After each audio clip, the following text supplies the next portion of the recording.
Hello, everybody. Welcome to our lunch session. I have with me Rashina Gajjar, who is the CEO and founder of Amplify. My name is Ronka Babachide. I am at the moment still a lead solution engineer for VMware and also the founder of the Queen Beehive. And today we would like to have a chat around breaking the bias as a woman in tech or in the corporate world as a whole, especially as a woman of color, and also about community and what it means to build a community that you feel you belong to. Welcome, Rashina. Tell us a little bit about yourself, or our viewers. I do know you, of course. Thank you so much, Ronka. I'm so excited to be here today. I am, as Ronka said, the founder and CEO of Amplify Studio, which is a creative studio that is led by colorful women from around the world. We also work with clients that are mainly women-led businesses. That's something that has emerged from the last year. And many of our clients are very much kind of driven to impact the world and change culture for the better. So a lot of the work that we do is rooted in that, is how can we create paradigm shifts for the world that we're living in, the clients that we're working with, and how can everything that we do, no matter whether it's a book launch or a social media launch or a series of events, I mean, we do kind of a lot of different things, but storytelling is at our core. How can we change the stories that people are telling themselves through anything that we get immersed in? So that's kind of the center of what we do. And the reason that we do that is because we are a team of very colorful, very diverse women, and we care so deeply about changing the narrative because we have done a lot of analysis on our own lives and what we have been taught by all these different societies that we've been a part of. And we just discovered that it was really important to us that there be a company out there that is actively changing narratives and changing the way that stories are being told and the types of activities and initiatives that brands partake in the world, so that these the way in which the consumers of today are being spoken to is different and is more resonant. Mm-hmm.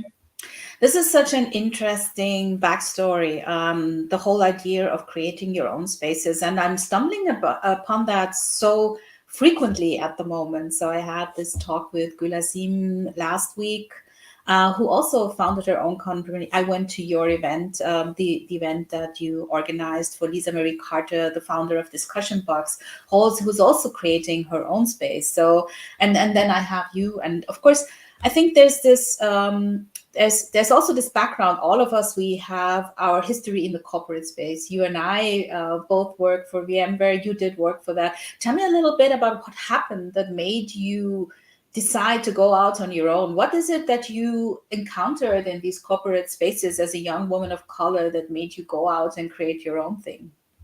So this is a really great question, and I have so much to say about it because I had grown up with this narrative that if you work really hard and you kind of like go out there and work for a really big company, you're going to be successful. But what I noticed when I went to VMware and also other companies that I worked at was that being a woman of color was not actually something that was an advantage at all. Even though all of these technology companies are saying that they care about diversity and inclusion, I realized that being a brilliant, very proactive, hardworking woman of color actually left me squashed at the bottom of the organization. And in this case, I was very lucky because I was working in sales, so I wasn't exactly being underpaid, and I was doing pretty well on paper. But what I noticed was we as women of color have to work harder than everyone else. That's just the way that we're brought up and socialized into the world.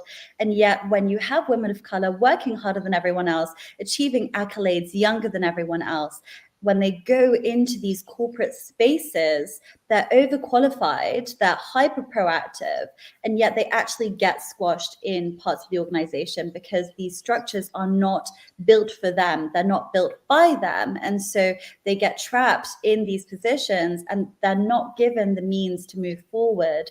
And so it becomes... Exactly. Thank you to the LinkedIn user that said, yes, Rashina, very few companies walk the walk. It's very difficult to actually take it anywhere further than that. And I noticed noticed this in myself. I noticed this in a couple of other people around me in various different companies, including VMware. And I thought, well, this can't be possible that these brilliant young women are just being trapped in traditional structures and 9-to-5 structures. And yet there is so much potential that's being wasted there. And there's so much human ideas that need to be heard that aren't being heard because of these systems and structures. So I decided to create my own, and I decided to create a company where these diverse voices were welcome and celebrated and encouraged to share their voices, and where I really pay attention to the potential of people coming into the business. And it's not just about hey, I'm going to put you in this role and forget about you. It's actually, how can we explore who you are, what you can do, where you're going, and make that into a journey that is very kind of personal, instead of what has already existed in this world, which is incredible, fantastic, proactive women who are real leaders, who are not given the agency to truly rise into leadership positions. Yeah, there's so much to unpack in what you just told me, and the interesting thing is, how there are topics in your life that when you focus on them, you see them everywhere all of a sudden. So I am just now, and I told you this before we started out, I'm just reading a book. It's called The First, the Few, and the Only, written by an Indian woman who is based in the US. And she wrote about the experience of women of color in the corporate environment.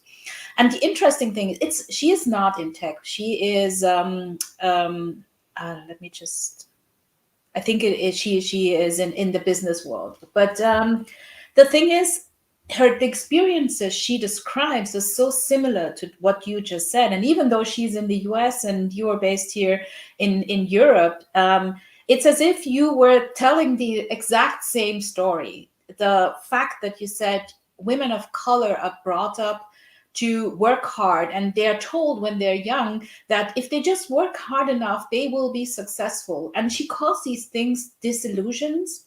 Mm-hmm. Because these are things that you're told that then turn out to not be true. And even if you rise through, all this hard work you're doing, you pay a very high price to actually succeed. So you work harder, it has a toll on your health, and then you suffer, all these little microaggressions, this some forms of racisms that also happen in the workplace. I mean, it's not as overt as maybe on the street sometimes, but there's all these little things that you encounter, and then all of a sudden you realize that you're in this space that was made for other people to succeed, not you.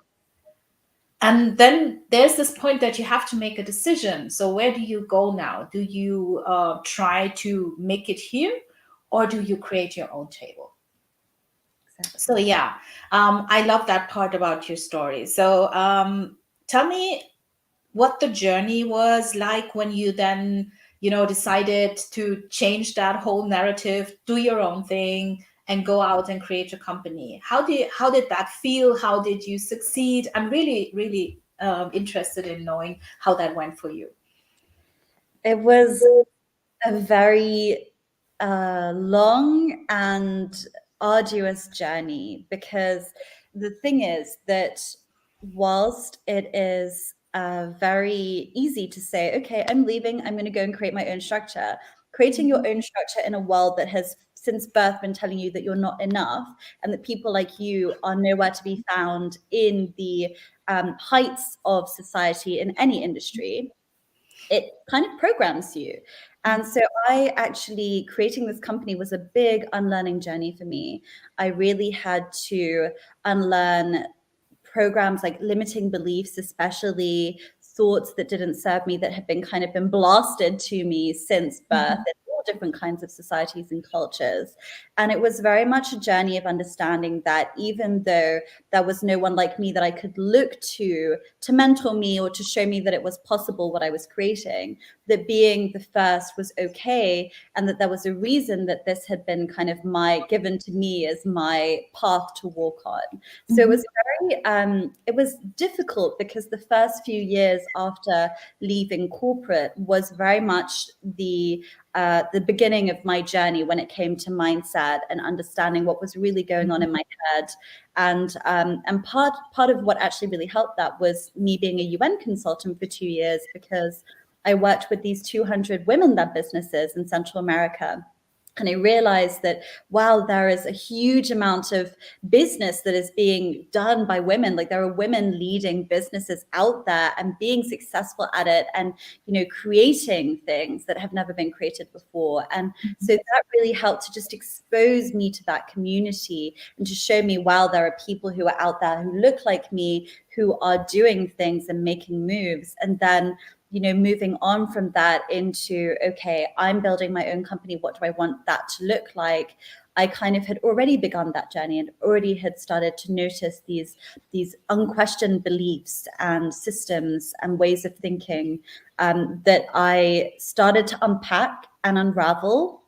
And that's when I realized, okay, I am here for a reason, and these thoughts that have not served me in the corporate world, that have not served me in, you know, the life that I was living until that point, I can change them and I can do something about them. And I can actually create a space in my company where women are not being plagued by all of these ideas and thoughts that limit them and their creative potential. So for me, it was a very long journey, and it was not easy to get to that place where I felt that I can take risks and I can, you know, make big moves and be courageous in the way that I speak up, because that's what's programmed into you as a woman. It's like, stay silent, think of other people before yourself. And so I did have to do a lot of unlearning, a lot of unpacking, introspective internal work. But what I started to notice was, as I did that internal work, my business started to very naturally expand and take up more space in the world and bring in more women into the business that were these incredible women with so much potential, who did not want to ascribe to the structures that already exist that are led by men for men. And so that was another thing that I discovered, is that the best candidates in the market are actually looking for a solution, and they want to be part of a space that accommodates them, and where them being a woman of color, a diverse, brilliant woman, is not a disadvantage categorically. So that's what that looked like for me.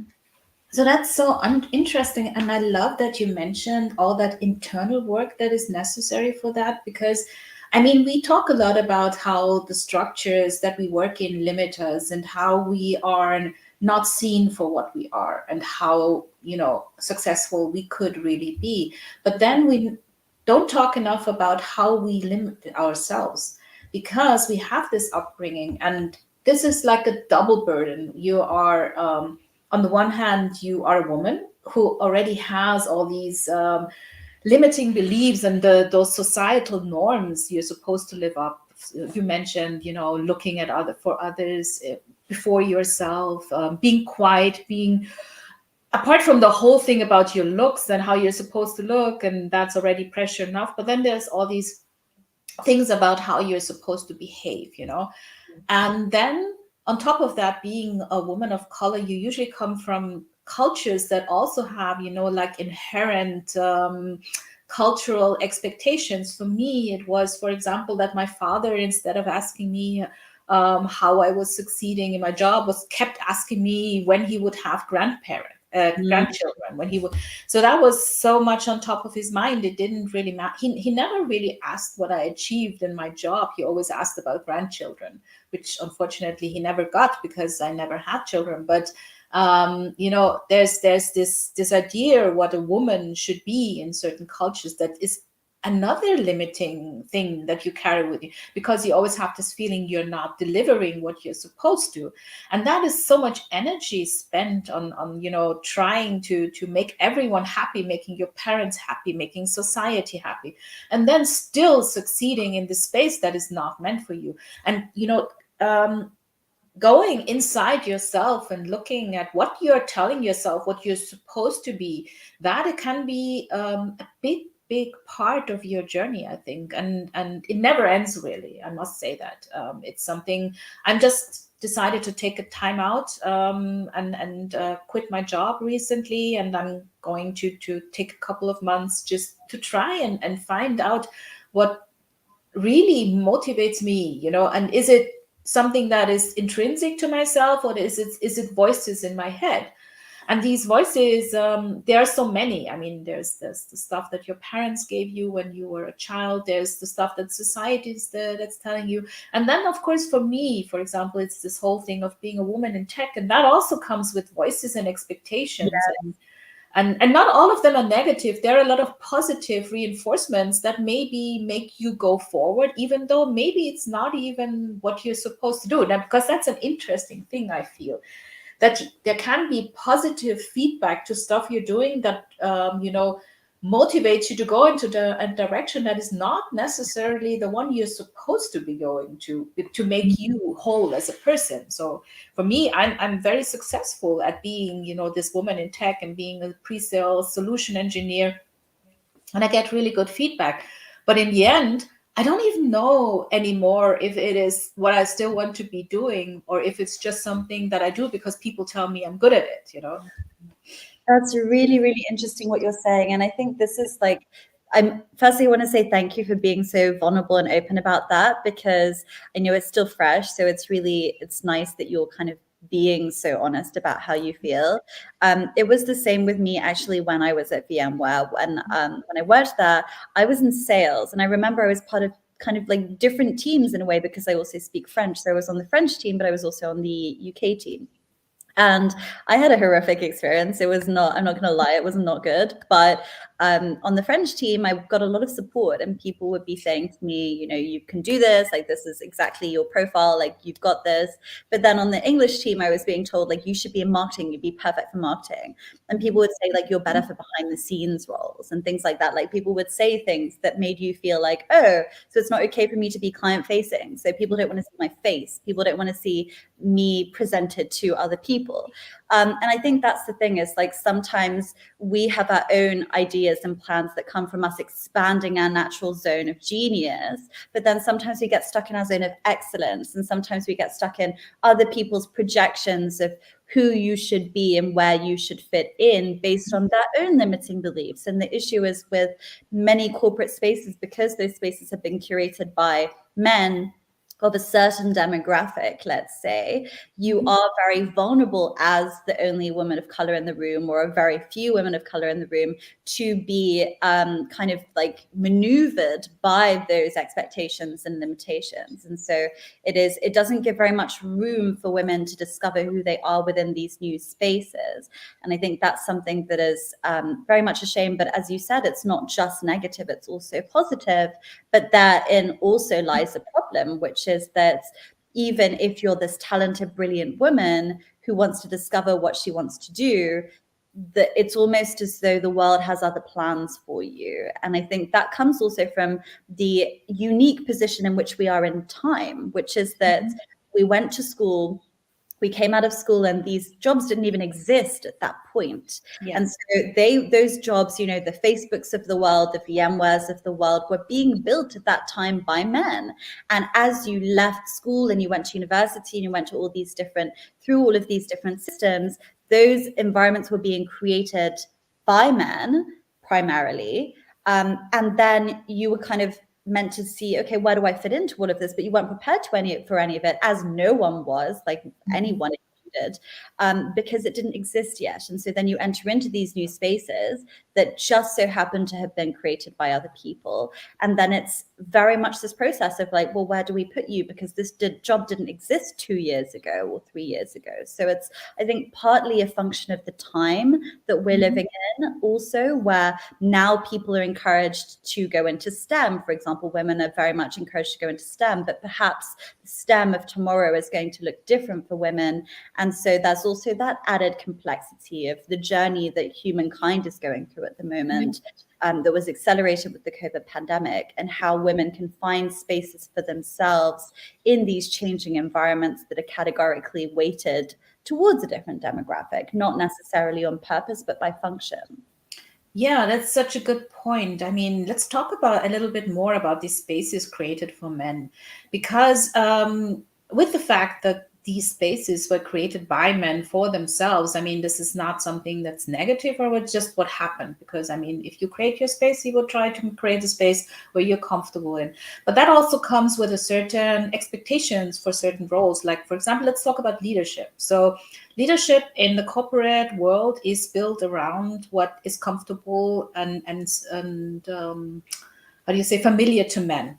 The way companies are led, how hierarchies are built, and what your idea of leadership is very much around what men would like to have as leadership. Mhm. So I'm wondering, um, as a woman, you are now your founder and CEO of your own company. What does leadership look like for you, for example? Because I really feel that is something else than, this classical leadership that we see.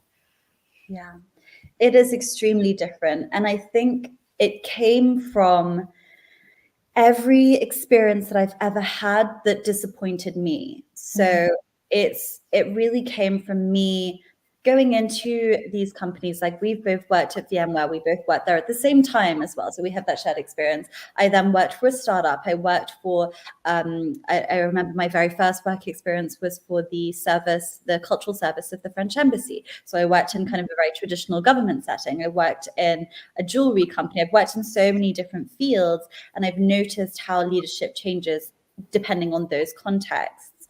And so every time that I felt that I was unseen, that really impacted me in my personal life, because I'm a very sensitive person and my environment really impacts me. So when I went into building this company, it was very important for me to create an environment that was a safe environment where people felt that they could speak up, but they didn't feel targeted. So where they didn't feel like if they made a mistake that they were being judged harshly, that they were being reprimanded.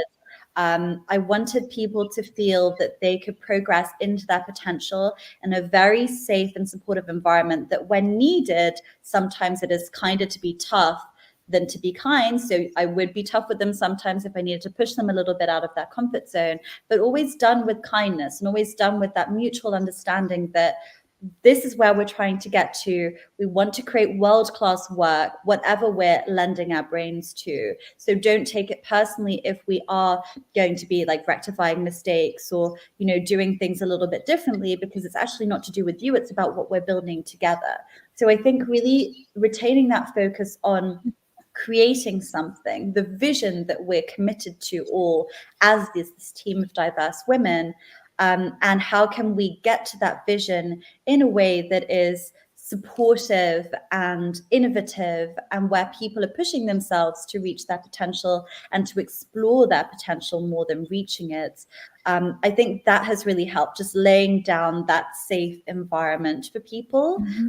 People have really developed friendships within my team. I'm very close to my team as well. They're going to be visiting me actually later in the year. And I think having that psychological safety was key for me as a leader. I also think not being afraid to communicate directly with people, but not in a way that questions their integrity or worthiness. I think that was something that was huge for me. Was I remember all of the times. I remember once I was in a startup and I helped this startup go from 500K a month to 1 million. Like, that was like literally my worth within that startup was huge. And after a couple of months, I remember that one of the key people in the startup, who afterwards got fired, sat me down and he said, I was expecting you to come in and handle everything and show leadership, but I just think you're not a leader based on this. And I remember him saying that to me, and I was actually crying during the meeting because I was so shook by it.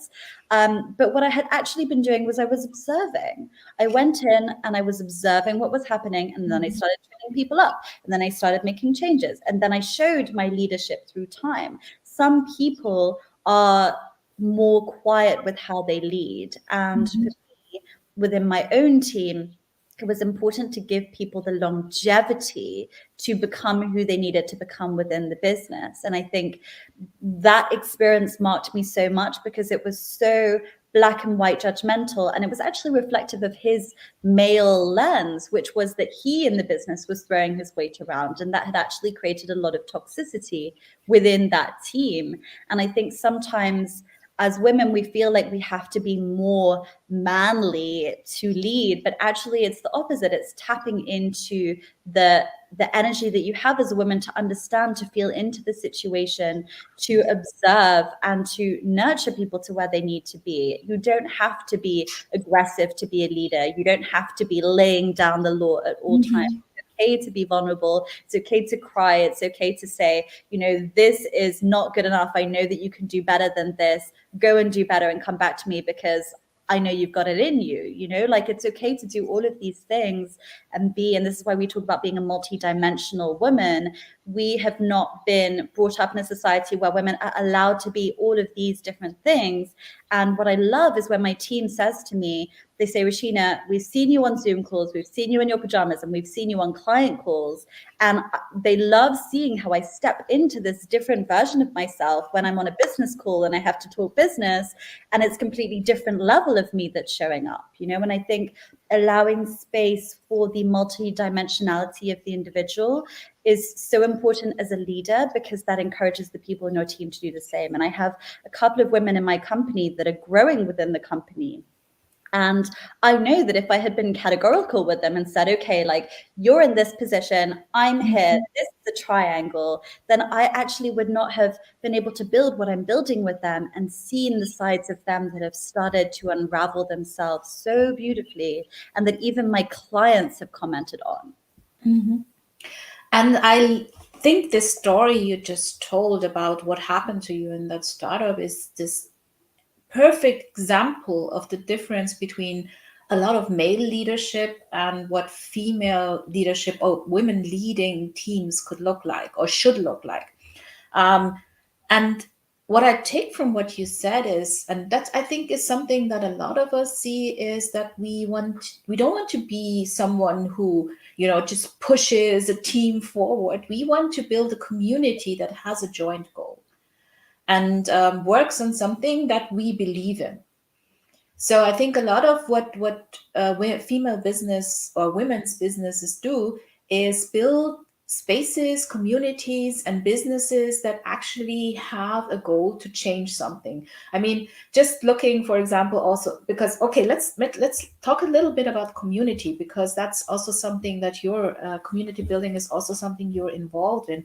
And I still think about this Next in Culture event, the last one you organized, where Lisa Marie Carter did this keynote and she talked about how she built her business discussion box. It resonated so deeply, I think, with everyone in the audience.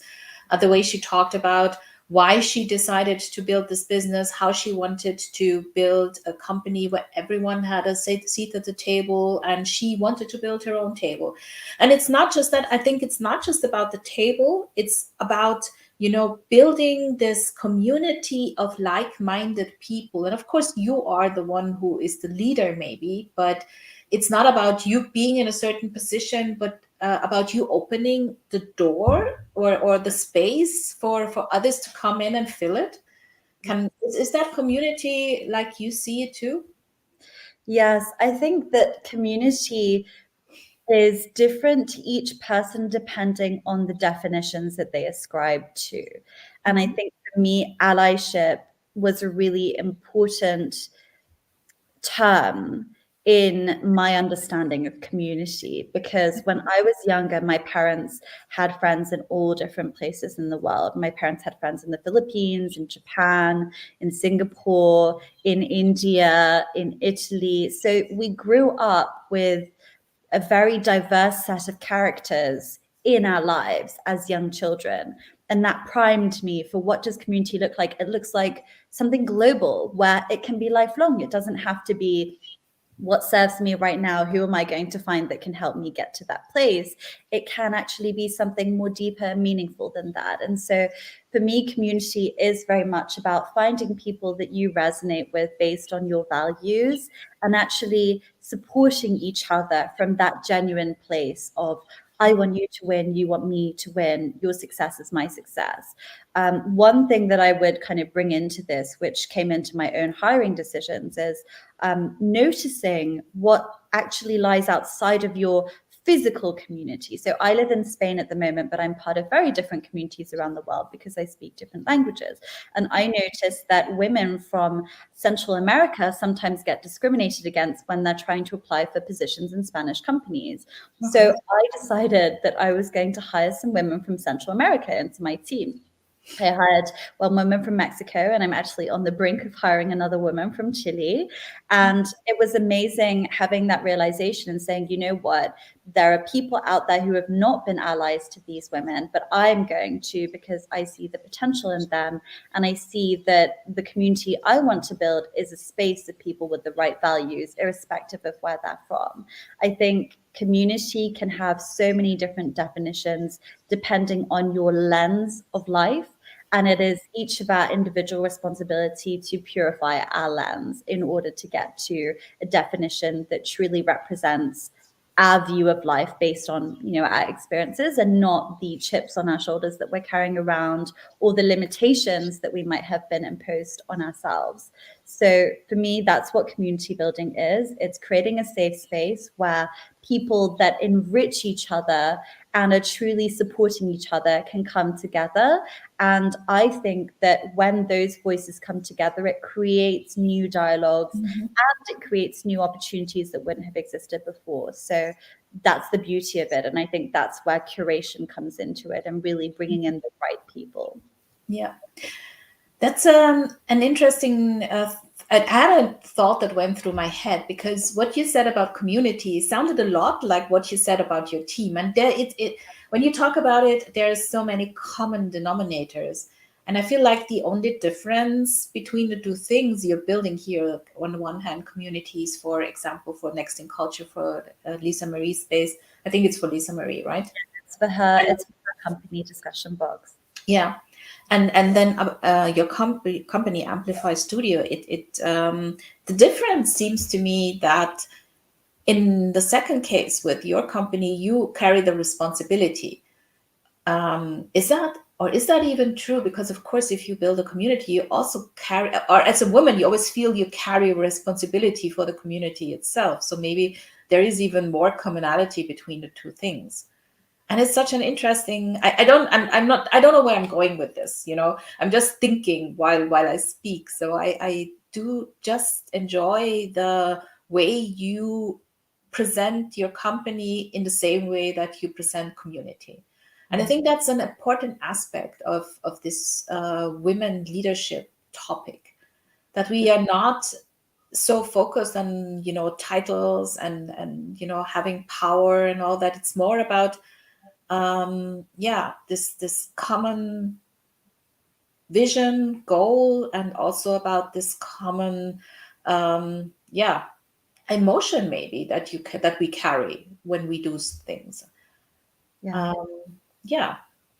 think also what for me between the two is the main commonality is the why. I think that's what ties it together, is the why, because Discussion Box is a virtual events platform. And the reason that we're building a community for them is because we want the right people to launch with the platform and to scale their impact through virtual events. It's all about impact. It's all about all this information that has been held behind closed doors being accessible to people around the world, regardless of where they're from. And that's something that is a commonality with me. And in my business, it's the same thing, right? My why is about creating a space where women can explore their potential and create initiatives for brands. And also later, we're going to create products for our own company that truly represent what we want people to be experiencing in the world, instead of the things that have been created for us by people who don't look like us. So I think that is the commonality of the why behind both of those, my company and the community that we're building for Discussion Box. The other thing that I think is interesting is I never resonated as a community builder. I never thought that I was someone who built communities. I actually always felt isolated from communities. So I didn't think that I could be a community builder. But recently I realized, and I was looking at some of the people from the virtual lounge who actually then became close to people that were from my sister studio in Portugal, and they were sharing each other's stuff. And I realized like they would not have known each other if I hadn't brought them together. And that's when I really had that feeling of how even just small actions can create global impact. And that again ties back into the why. I think that everything that I do is based on that why, what drives me forward. And what I have noticed is many women-led businesses are very much driven by that why and by the impact that they can create within their industry, within their circles, that will help make things better for the future generations. I was in touched by the fact that you just said that you always felt that you were not a community builder, because to me and the way I have experienced you and met you, you always seemed like someone who was building bridges, between people. But thinking about that, I agree. I never felt that way either. And I'm wondering if that has something to do with the fact that we always lived in communities that were so different from us, and we kind of felt a little bit isolated from the people around us. So we never had this immediate automatic community that a lot of people have. So it's interesting to see someone like you who does nothing else than create communities say that you felt that this wasn't something you could do. And but I think it does tie into the whole experience of being, this woman of color in a space of mostly different people, whether they are white or Asian or whatever. You're not necessarily um, immediately part of this automatic communities that other people have just by being. So the experience is a more maybe alienating one to start with. Yes, and that has been my experience my entire life. Like, I've always been the outsider, and I always really carried that as a burden, to be honest, until I started to really understand that that was also my strength. I really, I was always the person who was alienated in a very painful way, actually, from businesses, teams, groups, schools. I was always that outsider who didn't know quite what is the social currency that I need to make friends in this new scenario, because I've been to the French schooling system, the Indian, the Canadian schooling system, the US. So I've been to all these different schools and environments, and then also the workplaces in different countries, like in Ireland and in Luxembourg and in France. And so being part of all of those international settings too, I never was that person who immediately fit in. But I think that in order to truly create rich, open communities, you have to have that unique understanding of how to include people. And what it feels like to be discluded is kind of mirror to that. Yeah. And that makes so much sense, because if you had to work on being part of communities, you have a better understanding what it's like for people looking for community. And then you will likely be actually really good at building such communities that are inclusive and where you garner a sense of belonging for other people. So even if your experience was a different one, it actually gives you that skill. So I totally agree with what you said, and it also maybe gives you this wish to create and be part of community that might be stronger than if you have had your automatic communities. I call them automatic because it just happens. You're born into a community and you're just part of it because you're exactly like everyone else. So yeah, that's a big aspect. And the whole topic of this chat we're having is community and breaking bias. And I want to talk a little bit about the whole breaking bias thing, because now you have your own company, and I think you still have to work on breaking those biases, right? I mean, it's not just now I'm the CEO of a company. You're still this woman of color, and when people see you, they have biases. It just happens. It's like when I go into a room and it's full of men who are all technical, and I go in there, they have biases immediately, and I have to work against those. Tell me, how do you cope with that? Well, it has been a very interesting journey just observing myself through this company. And I think when I started the company, I was in the trenches, I was building. And so then I kind of saw myself rise up to like the first floor, second floor, third floor. And, I think we still have some floors to go, but having this building experience has been interesting because then the way that you position yourself in your mind also has to evolve. Like at the beginning, I was in the trenches with the team, training everyone, getting them, up to speed. And now I'm in a position where I feel much more like a CEO and much more like someone who can use her voice for good and change, the world for the better. And I think that was a progression that needed to happen. And I had to break a lot of biases in the process. And I still am breaking biases. And I'm going to give you some examples, I think, that show what it actually looks like, because I'm 27 and I am a Gujarati woman. And I speak French and Spanish and English and a little bit actually of Gujarati, but not so much as the other languages.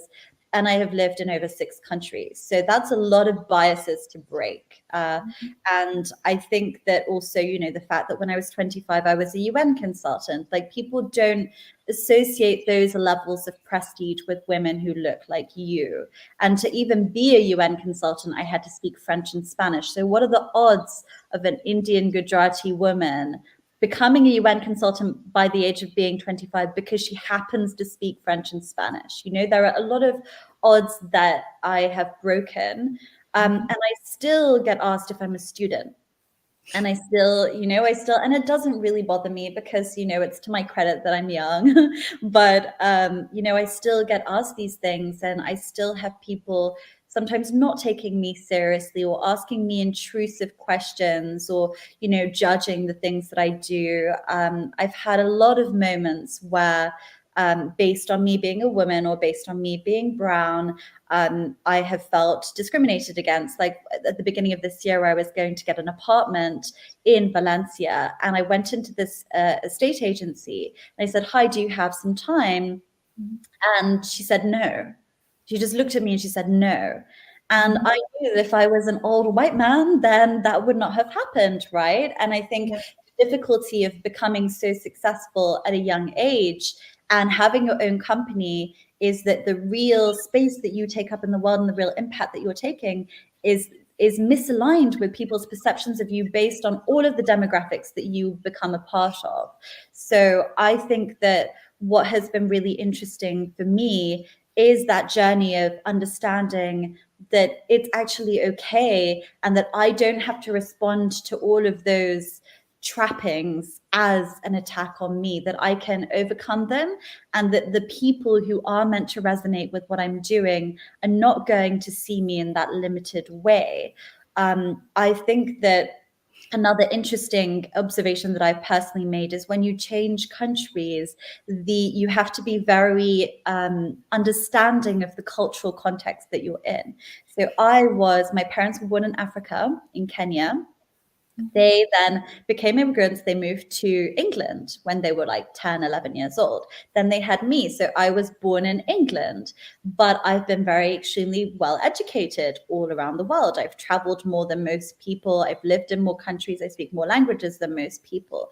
So that affords me a level of privilege that technically is pretty high.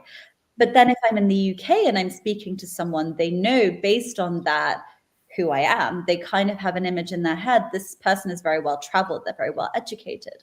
But changing the context slightly to me being a young entrepreneur and I happen to be living in Spain. In Spain, how do they view Indian people? That is something that started to cross my mind. In the UK, there was a huge phase where Indian people were being discriminated against because many Indian corner shops existed. So people would see them as, oh, well, you guys have these corner shops, you're not important, which is why Indian immigrant families said, we want to educate our children, go to university, become doctors, become lawyers. And they actually set a cultural shift in motion so that people like me could have the privilege of running a creative company and be taken seriously, because in those days, Indian people were so not taken seriously, unfortunately, because of racism, that they had to take take these extreme measures to send their kids to overtly professional roles so that they could get taken seriously. That has not happened in Spain yet for some of these Indian immigrants. So sometimes I still see corner shops that are run by Indian and Pakistani people. And I see that the way in which I am viewed in Spain can sometimes be very like aggressively condescending, because that's that association in their mind. That still, the society hasn't quite caught up yet with some of these other societies. And I'm not saying that it's any worse, because to be honest, all of them have their issues with racism.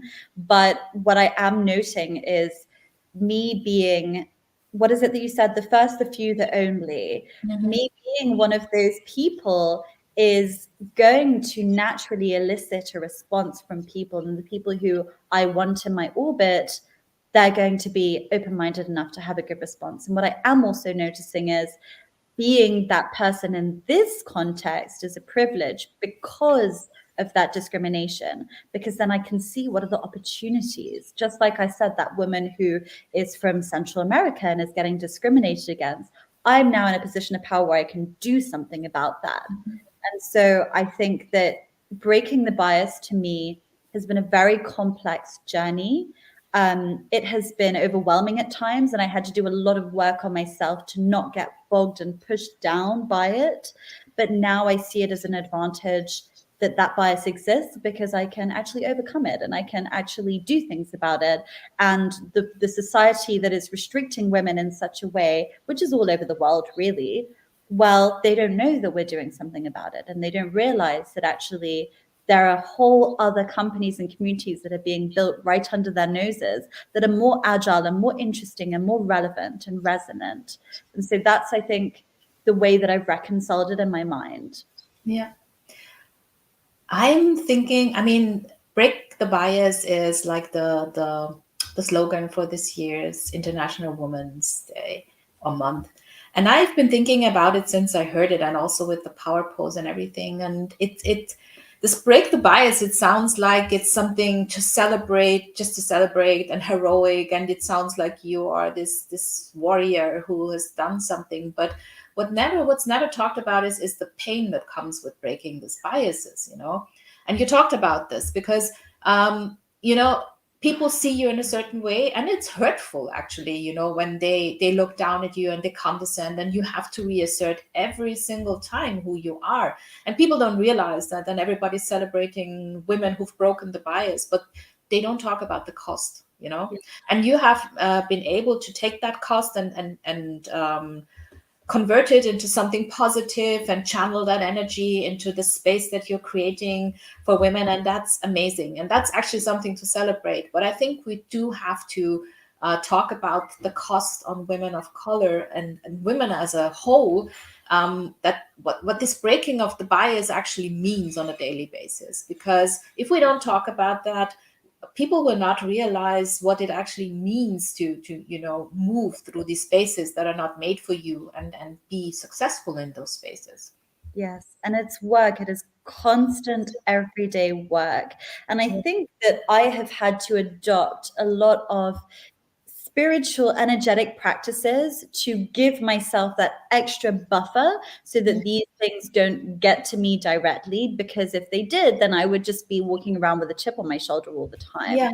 I have a couple of examples that I think would really pertain to this situation, which I thought about them as you were talking, but again, I gloss over them in my day-to-day life because it happens so much. So I remember when I went to San Sebastian to pick up my residency, I went into a 5-star hotel. And I had my laptop with me, and I went up to the front desk and I said, "Is there anywhere where I can work?" And the guy thought that I wanted to work at the hotel. And he said, "Oh, you want to give me your CV?" And I was like, "No, is there somewhere I can work?" And he was like, "Well, we do have some jobs open." And I was like, "No, I want to work. I want to sit down and do some work." And I remember being very shocked by that. But then when I sat down and I actually did some work, I noticed that every single person of the staff of that 5-star hotel was a colored person. Yeah. And that's when I was like, oh, okay. So I came there and he thought, she wants to work here because of all the people here who are working in this hotel. Not one of them is white. And that was really, that really affected me. And I spoke to a friend of mine who was actually from Venezuela, and she's faced a lot of discrimination in that region because of being from Venezuela. And she said that's why it's important for you to be sitting there working and for you to be sitting there representing, because all the other people who were sitting there were white people as well. So the people who were sitting there were white people, the people serving them were brown people. And I thought, how archaic that this is 2020, at the time 21, and this is still happening. And I think another thing that happened, which was very micro, that I didn't even really take personally at the time, but I noticed, and I knew that there are some women out there who would have taken that very personally, is that I recently was, someone said, in European societies, there is still a lot of unintentional denial about the gravity of racism and discrimination. Yes, conversations like these are so important to break the bias and give validity to the experiences that we share. Thank you, Rashina, for putting our pain and struggle into words. You're welcome. Thank you for taking the time to write this comment. It makes me so happy that someone literally took the time to respond to what we're saying. And I'm glad that you resonate with it, because it is something that we all face and that we don't really get acknowledged for it. So I want to say that. And another instance of this actually was, I was at a panel event, and it was for my alma mater, Bristol University. And, I do love Bristol, but it is very white. And I was at this panel event, and I was the only brown person on the panel. It was an alumni panel. I was the only brown person on the panel. And they forgot to say my name at the end of it. So everyone had been introduced, and then they forgot to say my name. And I had to say, hello, I'm here, please.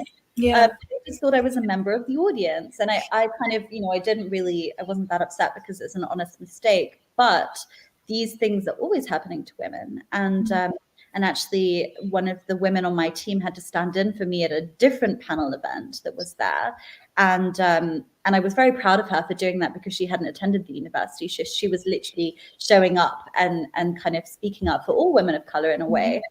But she had a similar experience where there was just a very kind of lack of diversity, and she felt like the odd one out, and it didn't feel like the environment was receptive in the same way that, when you and I would curate a room, Ronka, it would be very different, the reception. Yeah. So I do think that there are these day-to-day, very painful experiences where you do get put down and underestimated and told that you need to be behind the scenes, or that you're not a leader, that we internalize a lot of the time. Yeah.